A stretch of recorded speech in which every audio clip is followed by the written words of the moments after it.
Guys CBSE board exam से related, class 12 से related काफ़ी बड़े बड़े अपडेट्स हमारे पास में आते जा रहे हैं और बहुत अच्छे अपडेट्स आ रहे हैं। लेकिन अभी अदर स्टेट्स का भी बहुत सारा रुझान आना बाकी है, काफ़ी चीज़ों का इन्फॉर्मेशन आना बाकी है और मैं आपको लगातार अपडेट्स दे रहा हूं। मैंने अभी आपको थोड़ी देर पहले छत्तीसगढ़ का अपडेट दिया, वहां के बच्चों की तो लॉटरी लग गई। क्लास 12 वाले बच्चों को कुछ करना नहीं है, एग्जाम जाना है, सेंटर जाना है, अपने एग्जाम्स के क्वेश्चन पेपर्स को लेने हैं, विद इन 5 डेज सबमिट कर देना है। शानदार। अब यहां पे मैं आपको एक बहुत बड़ा अपडेट दे रहा हूं रिगार्डिंग दिल्ली गवर्नमेंट। दिल्ली सरकार ने बहुत बहुत बहुत बड़ा सपोर्ट दिया है बच्चों, आप लोगों को। क्लास 12 के जो बच्चे हैं, लाखों बच्चे, 1.5 करोड़ बच्चे जो अपीयर होने वाले हैं सभी जगहों की अगर हम बात करें तो दिल्ली सरकार ने पूरी तरह से सपोर्ट किया है क्लास 12 के बच्चों को और किसी भी तरह के एग्जाम्स को लेने से साफ साफ इनकार कर दिया है। ये खुद जानकारी दी है उप मुख्यमंत्री मनीष सिसोदिया जी ने लाइव कॉन्फ्रेंस में। उसकी मैं पूरी क्लिपिंग आपको दिखाऊंगा, लाइव वीडियो दिखाऊंगा मैं आपको अभी इसी में।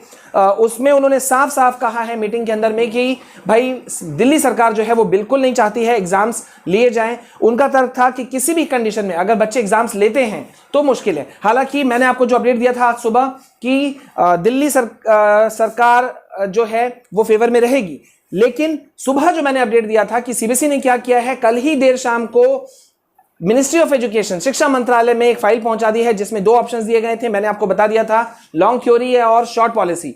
ये लॉन्ग और शॉर्ट पॉलिसी जो था वो था एग्जाम का पॉलिसी कि या तो बड़े रूप में एग्जाम लिए जाएं या तो छोटे रूप में। लेकिन अभी मैं आपको जो मैं सबसे लेटेस्ट अपडेट है वो मैं आपको कह दे रहा हूं। दिल्ली ने कहा है भाई कि अगर वैक्सीनेशन हो जाता है तो हम 2 दिनों के अंदर में एग्जाम्स करवा देंगे, अच्छी बात है, लेकिन एग्जाम्स कैंसिल होने चाहिए किसी भी हालत में। जो सरकार का प्रपोजल था, केंद्र सरकार का जो प्रपोजल था, उसे उन्होंने लोगों ने यानी कि दिल्ली के उप मुख्यमंत्री ने इनकार कर दिया है मीटिंग में और अपना दे दिया है प्रपोजल कि भाई एग्जाम्स लेने नहीं चाहिए। तो बहुत बड़ा अपडेट है और अब आप उस वीडियो क्लिपिंग को देखिए। इस बैठक की अध्यक्षता कर रहे थे केंद्रीय शिक्षा मंत्री, कुछ और केंद्रीय मंत्री, साथ साथ कई राज्यों के मुख्यमंत्री, उप मुख्यमंत्री और कई राज्यों के शिक्षा मंत्री, शिक्षा अधिकारियों के साथ में, बोर्ड के अध्यक्षों के साथ में इस मीटिंग में उपस्थित थे। केंद्र सरकार और मुद्दा जाहिर है कि कोरोना के इस संकट में हम 12वीं के बच्चों का भविष्य अब कैसे तय करें, इसी सवाल पर डिस्कशन था। केंद्र सरकार की ओर से 2 प्रस्ताव राज्यों के सामने रखे गए थे। ये तो सब केंद्र के लोग भी और राज्यों के लोग भी मान रहे थे कि बहुत अभूतपूर्व संकट है और इस संकट में बच्चों की परीक्षा लेना कोई आसान काम नहीं है। तो केंद्र सरकार के 2 प्रस्ताव थे। उसमें एक प्रस्ताव था कि हम 12वीं क्लास के जो बच्चे हैं उनकी परीक्षा लें, पहले के तरीके से लें, लेकिन कुछ चुने हुए सब्जेक्ट्स की ही परीक्षा लें। जैसे लगभग 200 सब्जेक्ट्स हैं, उन 200 सब्जेक्ट्स में से केवल 20 मेजर सब्जेक्ट्स की परीक्षा लें और उनके बेस पर ही हर एक बच्चे के बाकी सब्जेक्ट्स के मार्क्स दें। ये एक प्रस्ताव था पहले।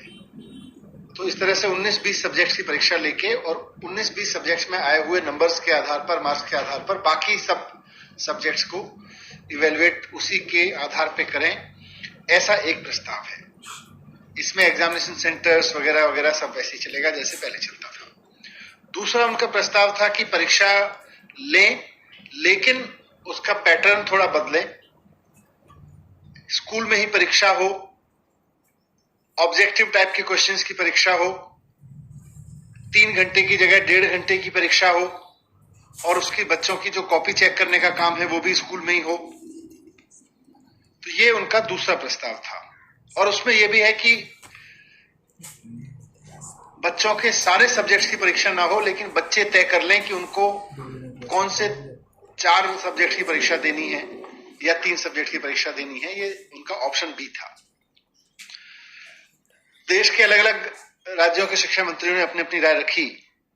दिल्ली की तरफ से मैंने भी इस पर अपनी राय रखी और इससे पहले मैंने कल दिल्ली के बहुत सारे प्रिंसिपल्स, प्राइवेट स्कूलों के प्रिंसिपल्स और टीचर्स, फिर गवर्नमेंट स्कूल्स के प्रिंसिपल्स और टीचर्स और फिर स्टूडेंट्स के साथ, पेरेंट्स के साथ संवाद किया था।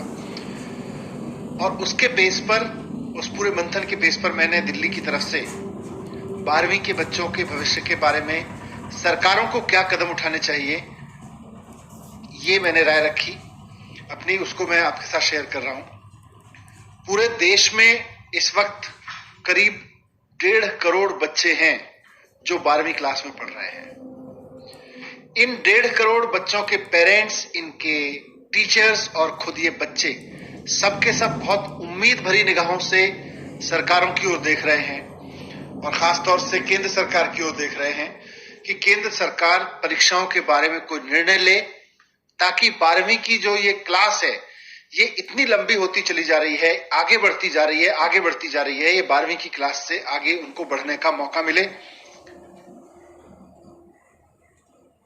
एक ऐसे समय में ये सब बात हो रही है, आज जो चर्चा हुई, जब हमारे पास रोजाना 2.5 लाख केस आ रहे हैं पूरे देश में, लगभग इस समय भी देश के बहुत सारे गांवों से किस तरह की स्थिति है, किस तरह की बॉडीज मिल रही हैं, वो हम सब मीडिया पे, सोशल मीडिया पे देख रहे हैं। हमारे सामने बार बार ये बात भी आ रही है कि तीसरी वेव भी आ सकती है, और ये बात बार बार कही जा रही है अलग अलग सेक्टर से कि तीसरी वेव अगर आती है तो बच्चों को सबसे ज्यादा नुकसान पहुंचाएगी तीसरी वेव। ऐसे में दिल्ली सरकार का मानना है, मुख्यमंत्री अरविंद केजरीवाल जी ने भी मुझको कहा कि ये प्रस्ताव केंद्र सरकार के सामने रखा जाए कि बच्चों की सेहत से, बच्चों की सुरक्षा से खिलवाड़ करके हमें परीक्षा पूरा करने का शौक नहीं पूरा करना चाहिए। शिक्षण संस्थाएं, शिक्षा व्यवस्था अपनी एक अलग कंपल्सन रखती है। शिक्षा व्यवस्था कहती है कि परीक्षा होनी चाहिए, बोर्ड कहता है, बोर्ड की परंपराएं कहती हैं कि परीक्षाएं होनी चाहिए। शिक्षा की जो हमारे अभी तक की प्रैक्टिस रही है और शिक्षा की जो अभी तक हमारी समझ रही है, वो कहती है कि पहले पढ़ाओ, फिर बच्चे की परीक्षा लो, उसके बाद में बच्चे को पास या फेल करो। लेकिन ये सब आइडियल वर्ल्ड की दुनिया है। प्रैक्टिकल वर्ल्ड में आज आपके बीच में रोजाना 2.5 लाख लोग कोरोना से संक्रमित हो रहे हैं, और तीसरी वेव के बारे में कहा जा रहा है कि ये बच्चों से आ सकती है, बच्चों में ज्यादा आ सकती है। तो इसलिए दिल्ली सरकार किसी भी तरह की परीक्षा कराए जाने के पक्ष में नहीं है।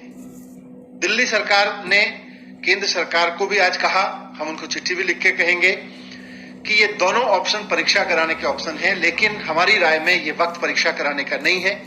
ये वक्त है कि हम बच्चों को, जिस तरह से हमने 10वीं में किया है, 2, 3 साल या 1 साल की अलग अलग परीक्षाएं जो अभी तक ली गई हैं, हिस्टोरिकल रेफरेंसेस के आधार पर बच्चे का मूल्यांकन करें और उसको 12वीं की परीक्षा में हम उत्तीर्ण करें, उसको पास करके आगे भेजें। अगर कोई बच्चा कहता है कि मुझे हिस्टोरिकल रेफरेंस के आधार पर पास नहीं होता है, तो जैसा हमने 10वीं में उसको ऑप्शन दिया है कि समय आने पर फिर हम उसकी परीक्षा कराएंगे और उसके मार्क्स को अपग्रेड कर देंगे।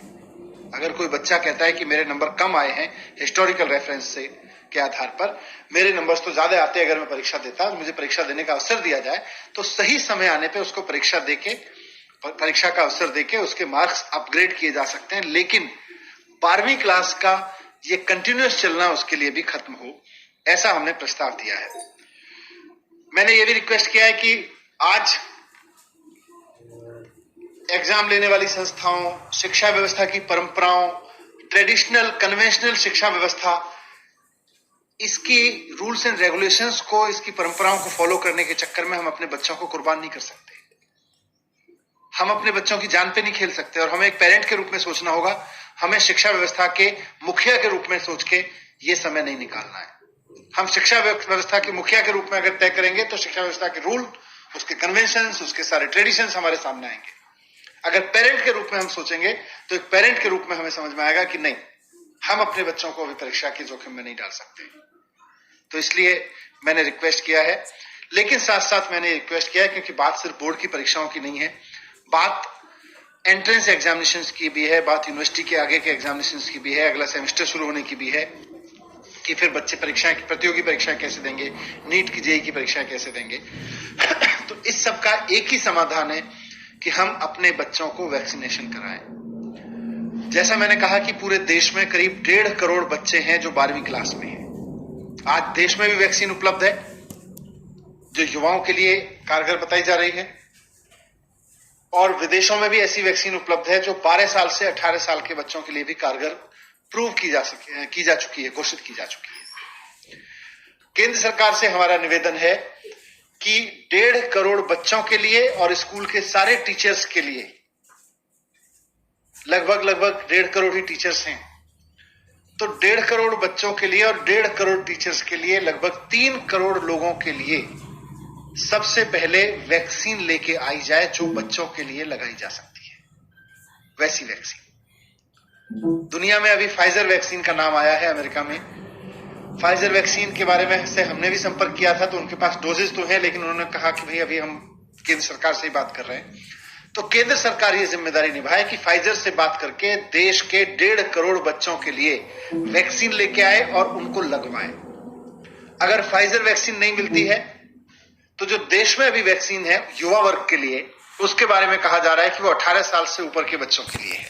तो केंद्र सरकार के सामने मैंने प्रस्ताव रखा है कि हमारे इस वक्त दिल्ली के स्कूलों में या देश के बारे में वही डेटा होगा कि 12वीं के बच्चों में से करीब 20 से 25% बच्चे 18 साल के हो चुके हैं। करीब 70% बच्चे ऐसे हैं जो